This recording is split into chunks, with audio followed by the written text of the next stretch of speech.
What's up, guys? Fantasy Joe back here with another Mock Draft Monday. We are bringing you a PPR Mock Draft today. Full point per perception league. We are getting into it. We have the sixth pick, typical 2 running back, 2 wide receiver, 1 running back slash running back, wide receiver slash running back flex spot, and we're going to jump into it.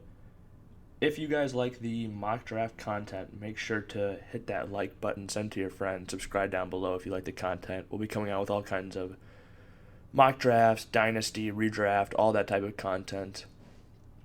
And if this video gets 20 views or 5 likes, I will come out with 2 mock drafts next Monday. We'll do a double issue if we can get it out there. So if you like the video, please drop a comment down below. Helps out a lot. And let's get into it. So we have the 6th pick in this league, and Christian McCaffrey went 1, Saquon Barkely went 2, Alvin Kamara went 3, Dalvin Cook went at 4, and Jonathan Taylor went at 5. So sitting here, we have Davante Adams available, and I am not going to think twice about selecting him in a full point per reception league. He's got Aaron Rodgers, who is not going anywhere. Green Bay is going to hang on to him. They still have a good offensive line, even though they're probably going to lose Corey Linsley in free agency. David Bakhtiari is going to be on injured reserve, likely to start their season, but they'll probably get him back at some point. But the Packers have really good depth on their offensive line. The Packers could bring somebody else in, but I still think Davante Adams is good for 160 targets on a 16-game pace. I mean, last year he's a wide receiver 1 in basically 13.5 games.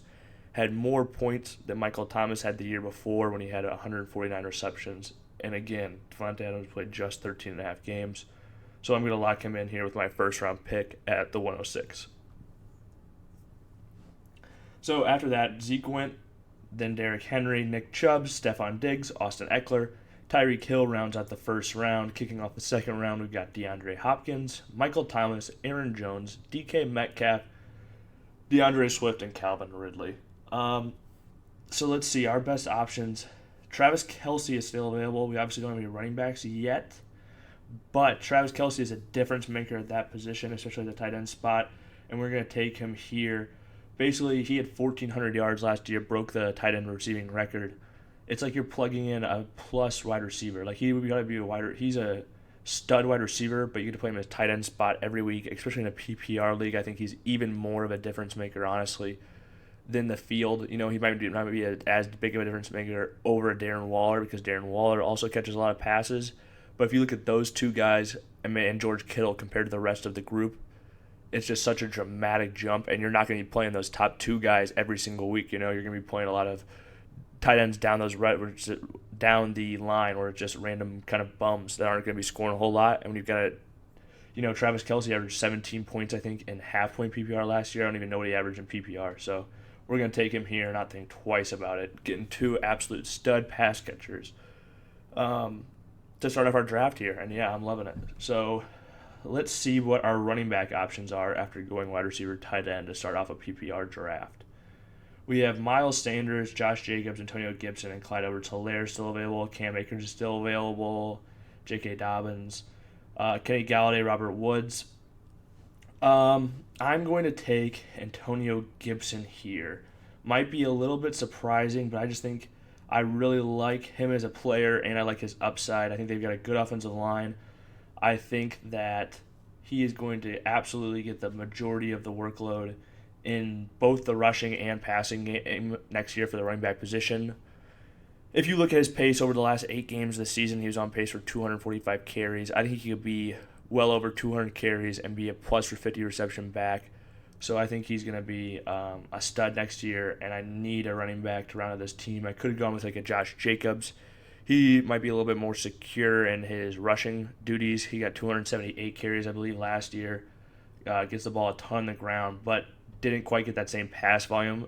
Gibson didn't either as a rookie, but J.D. McKissick caught 80 passes. And I think because of the shortened offseason, they didn't utilize Antonio Gibson fully in the passing game as a rookie, but I think they definitely will in this second year, and that's why I'm going to take him in this 3rd round as my RB1. And then after that, in the 4th round, running back wise, J.K. Dobbins, David Montgomery, Chris Carson, Kareem Hunt, still available at the wide receiver position. We've got Cooper Kupp, Adam Thielen, Deontay Johnson, Juju, Tyler Lockett. This one is actually pretty simple for me, and this is a guy I've kind of tapped the brakes on a little bit in J.K. Dobbins so far this year. Um, but that's just because I think Baltimore has a large rushing pie. You get a ton of rushing attempts. They lead the league in rushing attempts. But when you have a quarterback taking about 10 rushes a game in Lamar, and then you have got a split backfield running group with not a whole lot of passing game involvement for the running backs, it makes me a little bit hesitant. But J.K. Dobbins is a very talented back, and I think he will be the featured back this year. I don't know if that's going to be 70% of the backfield work, if that's going to be 50% of the backfield work. What's that going to be exactly? I think that's what the potential outcomes are. But in the fourth round here is my RB2. I absolutely love it when I'm able to start with Davante Adams and Travis Kelce and then get him as my RB2. I mean, he's a guy who's got – I don't see him finishing, if he stays healthy and gets the workload I expect, lower than that RB15 range, And so I'm going to take him here and love the team that I started. I really like a lot of the second-year running backs were rookies last year that are coming into their second year this year. There's a great group of those guys, and I think a lot of them are underrated in the draft pool this year. And especially with a little bit of an underwhelming rookie class coming in talent-wise for the running back position, it's a little top-heavy. There'll be, Travis Etienne's and Najee Harris's will be drafted, but I think these J.K. Dobbins, Gibsons, Clyde Edwards-Hilaire's, James Robinson, those are the guys I'd be trying to steal some of that value on, those A.J. Dillons. I think there's a lot of value to be had with those type of backs, especially in this year's draft. Okay, so let's take a look at our top options. We are picking in round 5. We've got... It's interesting to note that Mark Andrews is still available here. I'm really glad I think Travis Kelce's a steal in the second round, but I do like Mark Andrews, and I am surprised he's available in the 5th round. I think he's a great value. If you're not looking to spend that high pick, let's say you want to start with grabbing 2 backs, a wide receiver, or 2 wide receivers, and then you could snag a Mark Andrews, to pay that 3rd round pick or 2nd round pick for Darren Waller, Travis Kelce, or George Kittle. You want to go a tier down. I think Mark Andrews is an excellent option this year and a guy that I believe in for 2021. So let's take a look. I've got my 2 backs. I've got 1 wide receiver, and I've got Travis Kelce. This pick's actually pretty easy for me. I'm going to take CeeDee Lamb here. I love CeeDee Lamb. I think he's the receiver I want in Dallas this year. Dak's going to be back. Dak's going to be ready to go. I think CeeDee Lamb's a very talented wide receiver. I think he's the best receiver in the team, and I think he's going to dominate in fantasy. I think he's this year's DK Metcalf, and that's the reason that I'm going to take him here with my 5th round pick. So let's lock it in. We took CeeDee Lamb. And now we are going to the 6th round, and we're going to see, okay, so Dak Prescott's still available. Probably a round early for me. I do really like Dak. I think 6th round's a good value. Just don't know. I'd rather fill out, my flex and some other stuff when I've already taken a tight end early. But Melvin Gordon's still available. David Johnson's still available. We got Will Fuller, Courtland Sutton, Deebo Samuel. Don't love either of these backs. I do like David Johnson in Houston, but we don't know exactly what that situation's going to look like. I'm actually going to take Courtland Sutton here. I think he's a solid flex option. I think people are underrating him a little bit. He had over 43% of his team's air yards in 2020, or in 2019, excuse me. Was hurt for 2020, but seriously had a great campaign. Is really a talented wide receiver. We don't know if their quarterback situation is going to be great, but I'm confident that even with Jerry Jeudy in his 2nd year, he's still probably the most talented receiver on their team, and I would expect him to continue. People are just rating him criminally low I know he's coming off an injury, but I believe in him, and we're going to draft him here in the 6th round as our flex and feel good about it. That's the situation you just got to bet on the talent of the player, I feel like. And David Johnson actually made it back to us, so we're going to take David Johnson here. We don't know what's going on in Houston, but either way, everything is looking like David Johnson's going to be the lead back there. They're heavily invested into him because of the roster decisions they've made, so he's going to continue to get the ball. We're going to take him, lock in a solid bench running back, which I really like, especially when you've got kind of thin at the running back position with Gibson and J.K. Dobbins. So to find a 3rd startable back that I don't have to flex, but I could, in David Johnson, is very nice. Very nice. All right, let's take a look. We've got Chase Edmonds here available. Cliff Kingsbury said the other day he thinks he could be the lead back in Arizona, and I definitely think he could too. I think that's actually a better move for their roster. I don't think he'd be the only back, but I do think that they should go to kind of a satellite back kind of system, especially with how much they run Kyler. I just don't think that they are a pound the ball all the time team. They do run it a good amount, but I'm just saying utilizing the little swing pass to the running back, just really going for this whole air raid is what I think they should lean into even more, honestly. But he's available there. That's interesting. Jerry Jeudy's still available. A.J. Dillon's available. And that's actually who I'm going to take here. A.J. Dillon's a steal. I've been drafting him in pretty much every draft I've been doing. A.J. Dillon's a second-round pick. All the running backs ahead of him are free agents. Over 300 running back carries last year in Green Bay are currently free agents, as well as over 70 receptions for the running back position. So I'm going to take A.J. Dillon here, and I'm not going to think twice about it. Alrighty, let's see. Tannehill's still available. As far as quarterbacks go, Brady, Joe Burrow, Matthew Stafford, Matt Ryan, Kirk Cousins. Someone already took, what's his name? Jalen Hurts, which makes sense. He's a guy I definitely believe in this year. I would take him early. Let's take a look. The receiver position is who I probably like to take, but I'm really not. None of these guys interest me a whole lot. I do think my team is a little weak at receiver, though. I'm honestly going to take Christian Kirk here. I think he is a wide receiver, too, for that team, and they throw the ball a lot, so I'm going to take him there where I know my wide receiver position, give myself a little bit more depth. I feel good about my running backs, feel solid about my wide receivers, feel great about my tight end spot now. And can I just address any positions I feel like I need to fill? Cole Beasley still available too. I'm going to snag him here. I think that Cole Beasley is a second-team All-Pro you can get available in the 10th round. How many skill position second-team All-Pros can you get this far down? I think that's a steal, especially with John Brown being likely to not be on the Bills next year. I don't see that happening, but you never know. Maybe they'll keep him. But yeah, and I like Gabriel Davis, but I just Cole Beasley's got that role established. Like we saw him dominate last year. Why can't he do it again? And they throw the ball so much. I'm going to take Cole Beasley here and feel great about my wide receiver position now. I've got really no doubts about it. We'll see what we can do now with the rest of the spots. Brady also falls very low in drafts. I do get it because people are the age, but they just throw the ball so much. He threw 40 touchdowns last year. I don't see there's any reason wrong with just leaning in, snagging Tom Brady, and having him try to lead your team to a fantasy championship where you give him the 11th, 12th round, and he's going to throw 35 touchdowns plus in that offense. And you got to think, too, this is his second year coming to the offense. It's very difficult to learn normally. I think of every quarterback that's had a starting season in this offense has 40 turnover-worthy plays, according to Pro Football Focus stat.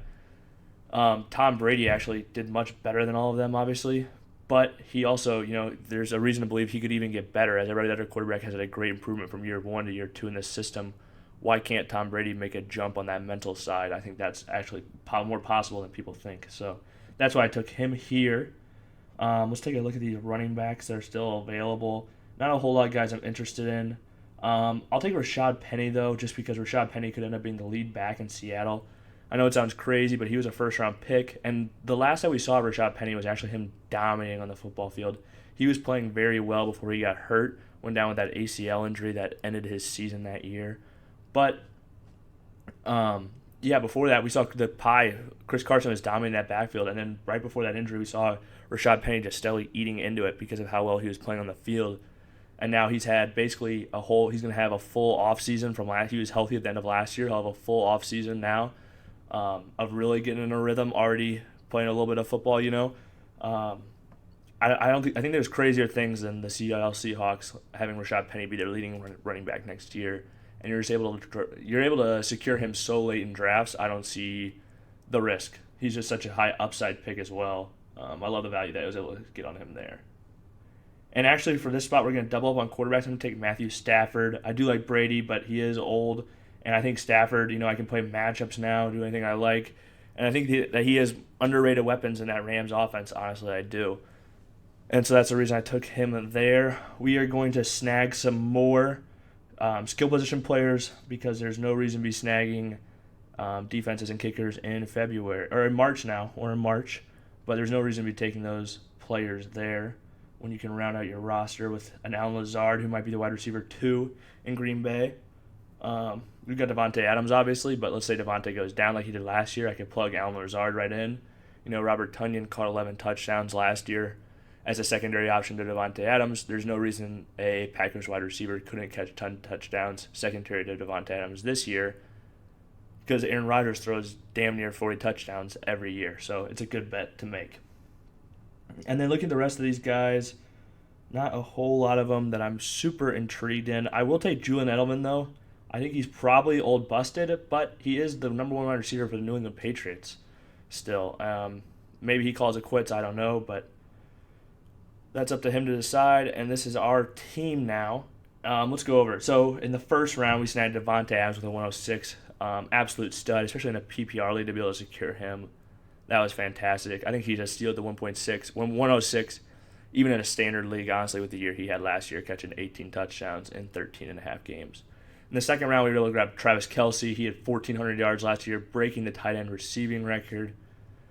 Absolute stud. And then in the third and fourth rounds, we snagged Gibson, J.K. Dobbins, 2 second-year backs I absolutely love, especially in their positions going into next season. Both the teams have seemed very confident in their abilities and look to expand on their roles heading into their sophomore seasons. We snagged Dillion in the fifth round, Courtland Sutton in the sixth round for our flex. 2 young receivers who I think are very talented. CeeDee Lamb's got a great quarterback, and I think his talent will shine through. Courtland Sutton, very talented. I think he'll shine through because of just how good he is. I think people are just sleeping on him. Then I was able to snag David Johnson, A.J. Dillon, 2 backs I love. Dillon is just going criminally low in drafts right now. David Johnson, also underrated going into next season. I mean, he's a lead back for a team that could have Deshaun Watson for their quarterback, We were able to snag Christian Kirk and Cole Beasley, 2 solid receivers. Cole Beasley, a second-team All-Pro, going way too late in drafts. Absolute stellar value when you consider John Brown might not be on the team. Even if Gabriel Davis steps up into that John Brown role, Cole Beasley will still fill the same role he did last year, still not be moved, and could get a ton of targets. Then we took Rashaad Penny, could be the lead back in Seattle. Matthew Stafford, like I said, a lot of talent there for that Rams team for him to work around as a fill-in for Brady. Allen Lazard and Julian Edelman to round it out. I really like this team. I think it was really strong throughout. I think this shows you shouldn't be afraid to start. Just take best player available in these early rounds. Don't get too dragged into running back. I know I put a video out recently about the strategy I like to use, and it involves going running back. But like I said, you just got to let the draft come to you. I was able to snag some quality pass catchers, and then I was able to secure some backs I really liked late. And, I like the way my team turned out because I took best player available. So I would say really don't be afraid to do that. Don't be afraid to take Kelce because he's a tight end. He's a position maker. He's a difference maker at that position. And that is as important as anything in fantasy football. You're really looking for marginal benefit between the different position groups. And he provides that as well as any player in fantasy football, honestly. So there's even a case I think you can make for him being the 101 if it wasn't for some of these top-end running backs. That's all for this video. If you made it to the end and you liked it, please subscribe, drop a like on this video, comment down below. Anything you comment, any questions you guys got, I will respond. Until next time, have a good one.